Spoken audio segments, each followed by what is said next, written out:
kajificha. He hid himself. Wewe ambaye umedhoofishwa na roho ya maneno, No, wicked by the spirit of leo words. Bwana atakutia nguvu. The Lord will strengthen you. Utaenda juu zaidi ya waliokusema. You go higher than people who spoke against you.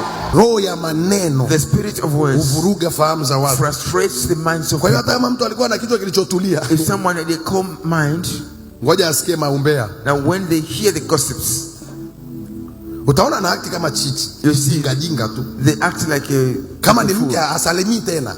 If it's a wife, you want to greet again. Mama fulani unaendeleaje? Mama so and so so, how are you? Salama. Okay. Baba fulani unaendeleaje? Father so and so and so, how are Salama. you? Mbona unanijibu hivyo? Unataka nikujibuje? Why do you answer me like that? It's so coward. Tuite sabufa hapa tuongee. In what manner do you want me to answer you? Wewe mimi nimekujibu. Naona tu una matatizo yako. Unanitafuta. Leo unaona unanitafuta. Umeshaharibiwa I ufahamu. think you have your own problem, your own issues. You don't know your mind have been frustrated. Roho ya maneno inavuruga fahamu za watu. The spirit of words frustrates the mind.